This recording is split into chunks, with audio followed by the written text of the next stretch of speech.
Hi guys, it's JSFPL here. Welcome back to another video. So in this video, I'll be talking you guys through the Game Week 31 transfer tips. Which players to buy and which players you should look out for in the upcoming game weeks. So let's start. A lot to talk about. Let's start with Manchester United. Now, Man United, they have decent fixtures and they have quite enough of a great double in Game Week 33 with Norwich and Liverpool. Now, the fixtures long term look decent.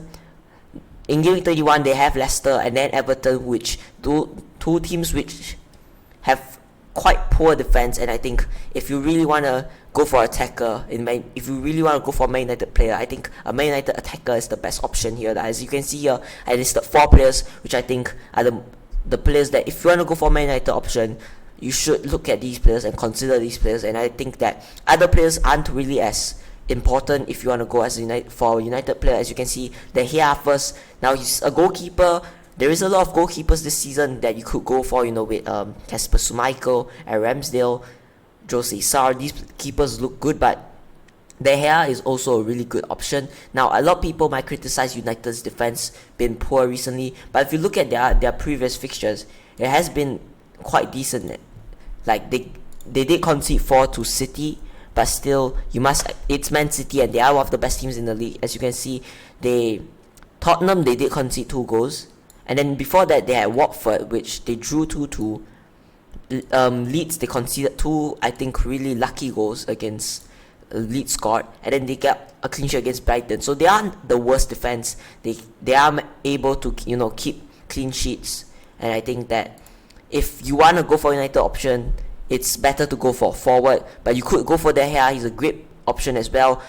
In the Leicester home game, I think I could see a clean sheet, but it's going to be really hard. I think he's going to pick up a lot of saves. De Gea has been picking up a lot of saves this season. So not only he can get you the clean sheets, he can get you save points. Everton away, Everton, Everton has been poor recently, attackingly and defensively. So I just think that it's another good game week to get a clean sheet for De Gea. And Norwich and Liverpool now. The Norwich game is a good chance to get a clean sheet, and the Liverpool game isn't that bad as you think of. He is able, De Gea will be able to make a lot of saves as Liverpool is going to take a lot of shots, and I think the clean sheet is too much, but you never know with Man United. They are fighting for top 4 with no more competition. They are out of every competition, so they will be aiming for the Premier League top 4, and I think every game is important. I think the past games against City, they weren't really, trying. They were just sitting back because they had an important game against Atletico that week. But now they have Liverpool. They have time to focus on that game and try to get a result there. And I think that it's a possible clean sheet as well. The fixtures after that look decent. Now let's talk about the attackers here. So Fernandes, Sancho, and Ronaldo. I think if you want to go for attacker, you could go for Elanga or Rashford. But Elanga is just coming in and out of the Man United team. Rashford's just 50-50. Again, he's coming in, he's coming out. I think that Jadon Sancho, he's a cheap option. He just looks way better on the pitch. He's looking very attacking, very dangerous on the pitch, and I think he is the best from Rashford, Elanga, and Sancho. He is also quite cheaper than Rashford, so I think if you don't have the money to go for Fernandes or Ronaldo, you could go for Sancho. And then you have Fernandes and Ronaldo. Now Ronaldo, if you have Harry Kane, you could do a direct swap from Kane to Ronaldo, but I don't think if you really want Ronaldo, you want a punt on him. I think a few weeks like Leicester, Everton, and that double is a good run, but then after that they do face Arsenal away, which is quite a tough fixture. And then after Arsenal, they do have Brentford, Brighton, Chelsea, and Crystal Palace. So you could go for their options. After those fixtures, they look decent, but take note, they do play Liverpool, Arsenal, and Chelsea in their last 8 games of the Premier League. So there are some tough fixtures. And then you have Fernandes, and you have Fernandes here. He's been decent. He's, I think, quite nailed on in that first 11 for Manchester United. He's been decent. As you can see, his XG is the second highest, especially when Ronaldo is scoring a lot of goals. He does have a very high expected goals. The expected assist, he is the highest, and I think he is getting a lot of chances. If you watch the United games, he is getting a lot of chances to score, and I think Fernandes is a decent option. But then again, there is a lot of midfielders you could pick from now. There is a lot of midfielders, and I think, do you really want to be spending that much money on Fernandes? I think that Ronaldo is the more sensible one if you want to go for a United player, because Ronaldo, there is not much forwards to pick from, and I think Ronaldo could be a great option. But if you have Harry Kane, I would recommend you to keep Harry Kane unless you really seriously want Ronaldo. Then you could go for Ronaldo. So a lot to consider here. United players looking decent, but I don't think they are the best options to go for. Next is mid-price midfielders. Now, mid-price midfielders, we have there Havertz, Foden, Madison, Barnes, and Rafinha. There is a lot more options. James Ward-Prowse is the one you could consider. There is a lot more options, but I think these are the standout picks. There is Kulusevski, Saka. Saka is just the really standout one. I think Saka is just a must-have, so I think there's no point trying to talk about Bukayo Saka. I think he's just really crucial. I think he should be in everyone's team. There is some other options there. Luis Diaz could be a great one. Diego Jota if you're feeling it. So there's a lot. Mason Mount. There's a lot to do in that midfield, and I think I just picked the 5. In my opinion, one of the best standout options in the midfield. So starting off with now, Kai Havertz. Now Kai Havertz, he's the most expensive among these all, and I think he's if you're looking at form, I think he is the most informed player, and I think he is. If you are relying on someone to get a goal, get assist, I think Havertz, you must go for him. Just slightly the more expensive than these other options. So next year is Foden. Now Foden, I think if you look at those XG, he has the highest expected goals. If you look at the expected assist, he does have the highest as well. But I'm going to tell you this, Foden, he's pretty decent, but with Manchester City having European competition, you will see a bit of rotation in that City side. But Foden has been pretty nailed on in the last few games. He's been starting consistently. As you get he played 90 minutes against Crystal Palace, 90 minutes against United, 90 minutes against Everton, 81 minutes against Norwich, 70 minutes against Brentford. He's played more. He started every game since game week 22, and he's played over 70 minutes in every game. So that proves that he is pretty nailed on in that City team, especially when they have Champions League football. I think it's kind of a good thing for City with Champions League football, because that gives that City have a lot of wingers to pick from, like Sterling, Mahrez, Grealish, Bernardo Silva can play out there. And I think if you have Champions League football towards the end of the season, I think City will progress through the Champions League. They do play Atletico, but Atletico is going to put up a fight. But still, I think City will progress, and they are the favourites to go all the way to the final. So later on in the season in the Champions League, I think we could see a split in the City team. We could see like the ideal front three in the Prem and the ideal front three in the Champions League. And I think if you're talking about Champions League, Mahrez and Sterling, I think is the most ideal one to start in the Champions League. And I think Foden will be the one sticking towards the Premier League side. I think if they do advance, they are still in the title race, and if they are still going far in the Champions League, I think Foden will get more minutes in the Prem, especially when Pep has to pick, have to split the team a bit more, and I think Foden will be the one playing the Prem more. Next is Madison. Now Madison, he scored a free kick last week, 10 points, and last week we were all thinking that he might not start, but he did start, and I think he came back from an injury. So Madison, he's the second. He has the third highest expected goals here. He's playing at Cam. Now, one disadvantage for going for Madison and Barnes is that they do have European Conference League, and of course, if you are a club like Leicester who doesn't get much European opportunities to win a trophy in Europe, you would want to push for that Europe trophy, right? Especially in Premier League, they don't really have anything to play for, and I think they will prioritize the European Conference League. And if you are looking at the best players in that Leicester team, Harvey Barnes is one of the favorites, one of the better wingers in that team. And if you are one of the better ones, and if Leicester is prioritizing Conference League, he will be starting more in the Conference League, and I think they won't risk Harvey Barnes, as you can see, they have a Conference League game, and it's within the space of game week 32 and 33, and I think they do play.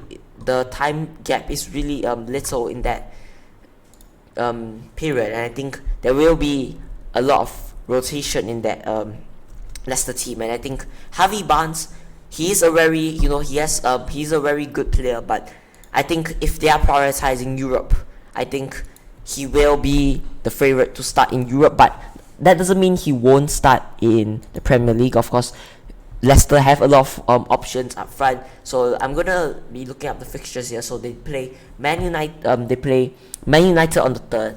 5 days later, they play PSV. Okay, that's decent. 5 days, but then 2 days later they play Crystal Palace, and then 5 days again they play PSV. And then after PSV, they have 2 days, then they play Newcastle, and then 4 days till they play Everton. After Everton, they have 2 days till they play Aston Villa. It's a tight schedule, and I think with that tight schedule, there will be a lot of rotation. I'm going to say this again. The safer picks are Havertz, Foden, and Rafinha. The more risky but rewarding picks I can say is Maddison and Barnes. Foden just looks the more explosive and exciting pick. He hasn't been in the best of form.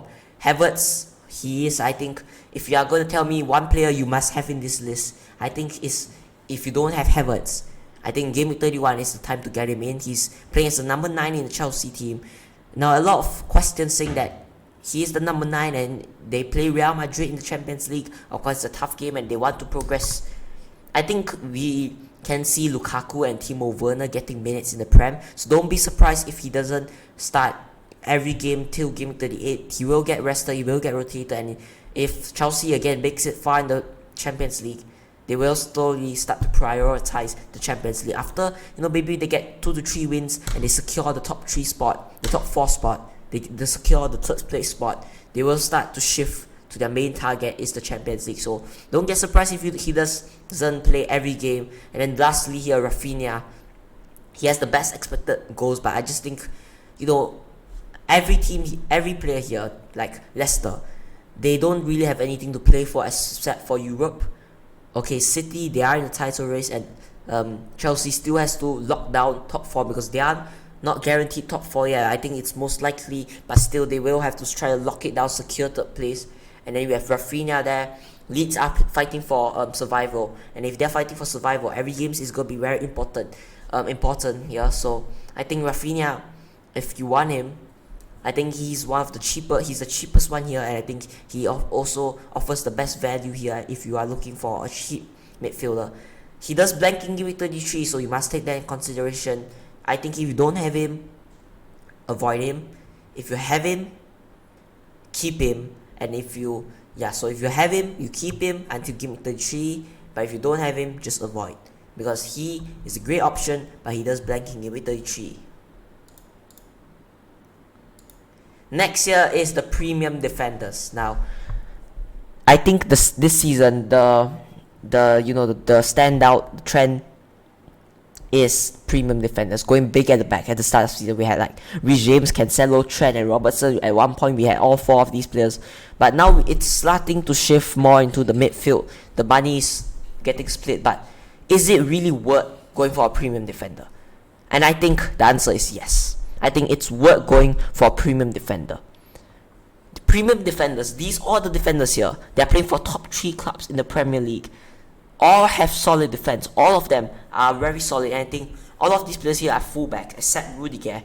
But why I add Rudiger over like Van Dijk, Lampard is because he is more nailed on than Van Dijk and Lampard. You could say Van Dijk's more nailed on, but I don't think there's a reason you go pay extra money for Van Dijk, especially Chelsea has better fixtures than Liverpool. But in my opinion, Man City has the best fixtures out of the top 3. But why did I add Lampard is because there will be rotation in the City side. They are fighting for the title, and they are also fighting for a Champions League. So I think Chelsea, Rudiger is just more nailed on, and I think that's why I added him here. So the other 4, I think Trent, he's now injured, but the question here is it worth going for a premium defender? Is he going for a big at the back? Now Trent, he got injury, he picked out injury, he did withdraw from the England team.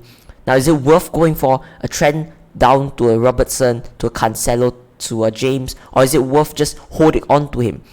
In my opinion, it depends on your team. If your team is urgent, you need money elsewhere, you have like, let's say you have a 5.7 mil Willock, and then you want to upgrade him to like a Barnes or Saka, and the only way you get that is downgrading Trent. Okay, you can downgrade him to a Robertson, a Cancelo, or a James, or Rudiger. but I don't think it's really worth going for him. I think Trent is the one you have to keep, even though I think you just put him in your first 11 because you know Liverpool is very unexpected, and I think they will try to push Trent to play, especially in the title race. They will try to push Trent to play that match in game week 31. So they are in the title race and they really want to get every point. They won't want to drop points. They play Watford, you could say is a relatively weak team, but still, every team counts, every game counts, and they will want to get the best out of each player. Robertson, now I think if you're looking for more informed players now, I think Robertson is the one to go for. He's been really good shape, he's playing really well, and I think he is slightly better currently with the price and all that. He is currently better than Trent, but still, if you can afford a big at the back, maybe like a Trent, Robertson, Cancelo, I think he's certainly worth the move. But if you don't, maybe a Trent and Cancelo is enough. I think the most important thing is I think you must have two of these options. Most of you have Trent, but you could try to sneak three of them in your team, and I think that's really smart. If you could get three of these players, I think it's a really good option. Like, we're moving towards the end of season. We have Liverpool who's fighting for a title. We have City who's fighting for a title. And I think if you I'm gonna say the best three options here is gonna be Trent, Robertson, and Cancelo, because they are fighting for a title and they will give it their all. And they think less rotation maybe, because in the Champions League, City play Atletico, and if the first leg is 4-0 to City, the second league, they will just play second team players. And I think Cancelo the second league, they will really make that game as important, and they will make the Premier League game more, they will prioritize the Premier League if they do that. And again, same with Liverpool, they play Benfica, and if they get like a 3-0, 4-0 win, they will maybe play like a Tsimikas, like a Milner in that fullback position, and then save Trent and Robertson for the Prem. So it makes sense to buy these players. I think if you have Trent, if you don't have him, don't buy him. Just maybe wait for a while if you really have him. If you wait for the injury, wait for more news. But I don't think he's really a buy in this week. But if you have him, keep him. In my opinion, keep him. It's currently, the video is recorded on the 25th of March. Things could change, I don't know, after this video, maybe a few days later. But if you don't have him, don't buy him. If you have him, keep him. Robertson could be if maybe let's say Trent gets confirmed out for 2 weeks, and Robertson could be a good option to downgrade from a Trent. But if you don't have him, I think you could seriously consider to bring him in maybe after that Man City game, because after that City game they do have quite better fixtures. Then Cancelo, I think, is just a must buy. If you don't have him, get him in your team. But if you have him, or just keep him in your team. James here, it's a bit of a 50-51, if you don't really have the money to go for him, avoid him. But if you do, and I think if you do, he's a seriously good option and underrated pick currently, especially with the premium defenders. Rudiger, maybe you don't have slightly you're 0.1 shot from James, go for Rudiger. But I don't really think Rudiger is the standout one from all this, because of the graphics. I just added him in. Expected as goals, of course, Cancelo has the highest one. He's more attacking, but assist, Trent just he's just outstanding in the assist. So let's move on to the last section. And lastly, budget forwards. There is not much options in that forward line currently, and I think the best option, in my opinion, is just to go cheap in the forward line. Go cheap and just forget it, because you could, as I talked about, premium defenders, midfielders, go for them, because they are worth more than forwards, than like a Trey Adams, than a Jimenez. Just sell Jimenez, downgrade them to one of these options. Now I'm going to talk about all of these. The first thing here is the most expensive one, Pukki. And I think the most expensive one, Pukki, if you don't really like all these options, then go for him. But I don't really think that he's the best option. I think he's the worst one among all these options. But if you don't really have confidence in the Watford attack, in the Wolves attack, in the Crystal Palace attack, then go for it.